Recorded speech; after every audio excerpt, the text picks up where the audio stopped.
Okay, let's talk about setting goals. When I first met Earl Schoaf, not long after we had met each other, he asked me, Mr. Rohn, maybe here's one of the best ways I can help you. He said, let me see your current list of goals and let's go over them and talk about them.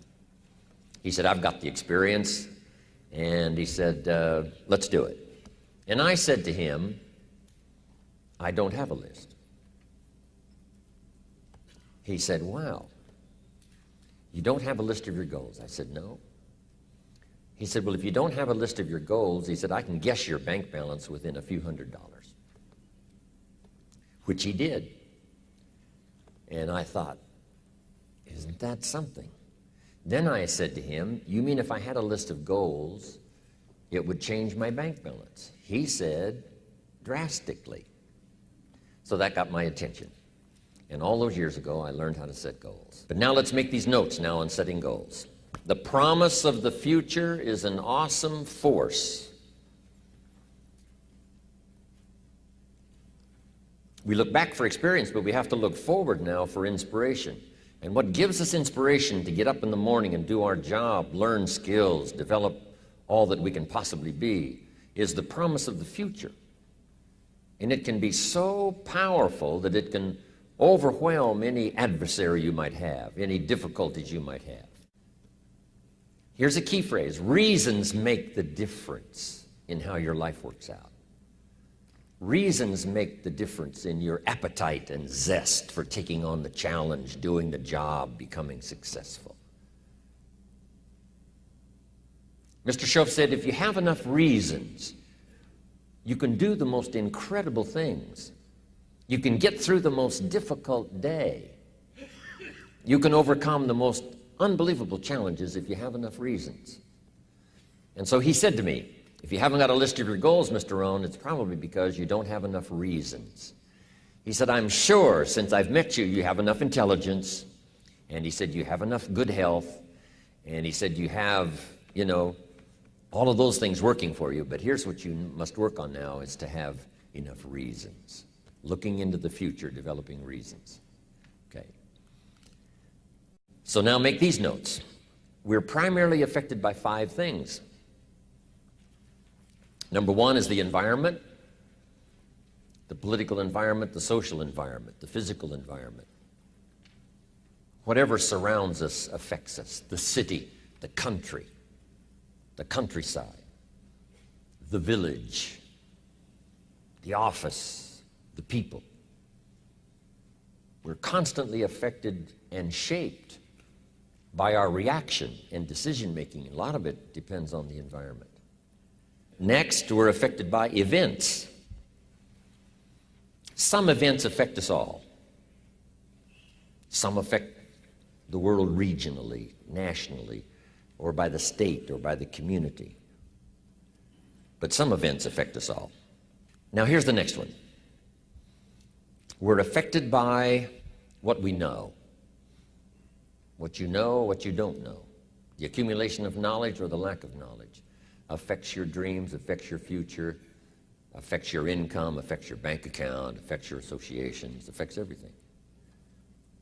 It's great to hear Charlie talk about reading books. So important. All the speakers here have mentioned, right? You've got to really be a student, study, so you can learn how to make wise decisions that'll give you the best chance to build for the future. Okay, here's what's next. We're affected by results.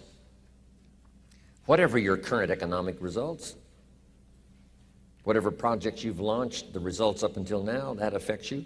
The results you've had in the past, up until now, that's affected you. Now here's number 5. We're affected by our dreams. Our dreams meaning our view of the future for ourselves.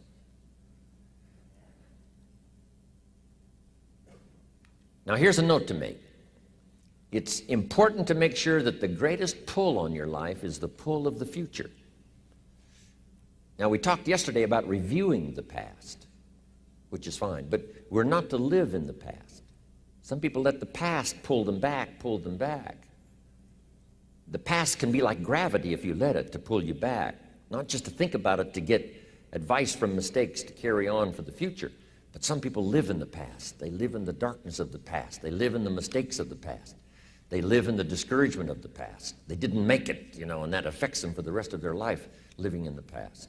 So we don't want the future, the past, to pull us back, to live in the past, and all other kinds of things that affect us. It's going to affect us to some extent, but not to the extent that we should be affected by the future. So make this note: dreams and goals can become magnets. Dreams and goals can become magnets.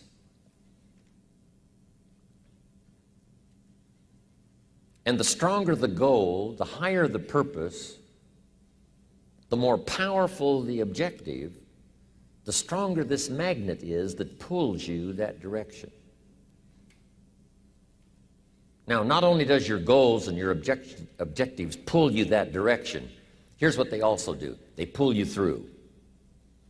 They pull you through all kinds of down days. They pull you through a difficult time.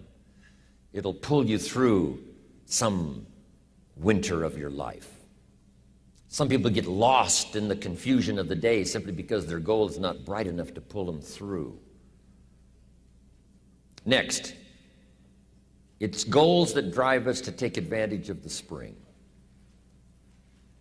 Why would the farmer put the plow in the ground in the spring if he couldn't see the vision of the harvest when the summer is finished?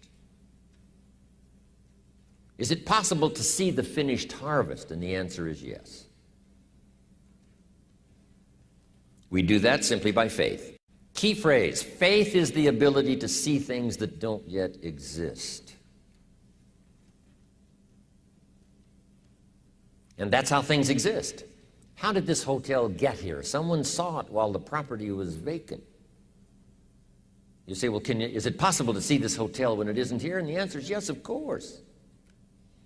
If somebody cannot see it when it is not here, then it will never be here. So it's possible to see things that don't yet exist. Interesting. So have you got that now? It's possible to finish something before you start. In fact, it would be a bit foolish to start until you had it finished. So human beings have this remarkable ability to finish something and then start it. So here's what we want to do in our goal-setting session, is to start looking into the future of what you would like to accomplish and where you would like to go, the person you would like to be, and see if you can't get a better picture of the finished objective. See yourself there. See yourself in possession of. I was in business with Bob Cummings, the old movie star, for a while.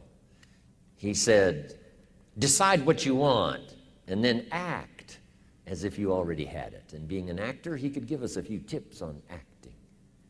Decide what you want and act as if it was already yours. Now, the reason we can act thinking that it's already ours is because not only can we vision the end results, we can also vision the beginning of making it real. So we don't start till it's finished, but it is possible for human beings to finish something before they start. Now, here's the next note to make. 5 years from now, you will arrive. The question is, where? This is for mature people now. If you keep up your present disciplines and keep up the present pace that you're on, where will you be in 5 years? Boy, it's easy to say, hey, I haven't really thought about that. So now make this note. In 5 years, here's the probability. You will either arrive at a well-designed destination or an undesigned destination. Well-designed or undesigned. And I promise you, 5 years from now, you really don't want to arrive at an undesigned destination. Because you may very well wind up wearing what you don't want to wear, driving what you don't want to drive, living where you don't want to live, maybe doing what you don't want to do. Simply because you didn't design a better destination.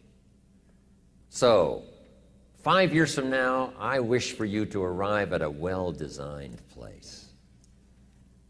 A place of productivity, a place that'll make you feel good about yourself, a place that'll give you honor and respect, a place that'll give you influence to touch other people 5 years from now that you couldn't do today. Where will you be in 5 years? Key phrase, we go the direction we face. We go the direction we face. If you start designing something at the end of this direction, sure enough, you will start going the direction you face. And we face the direction we design.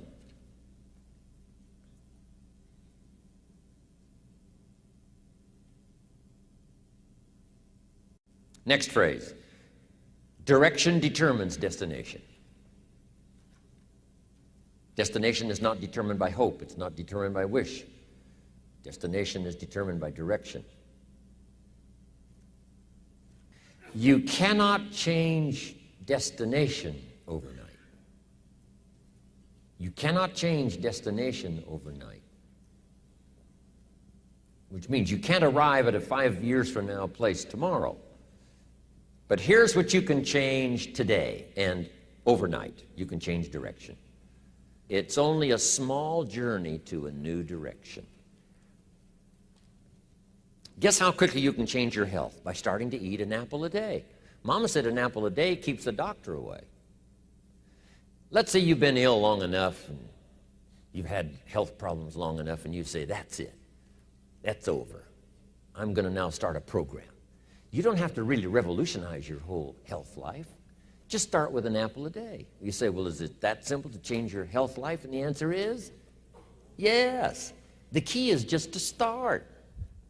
You know, you pick up a book on good health, and you get halfway through the book, and it says, now, dear reader, set this book aside, fall down on the floor, and see how many push-ups you can do.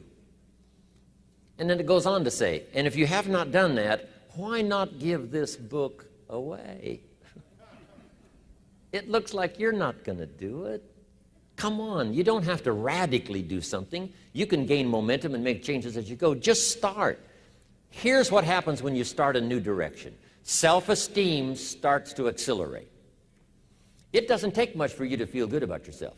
Just commit it to a new direction and you feel good. That's how easy it is to change your life.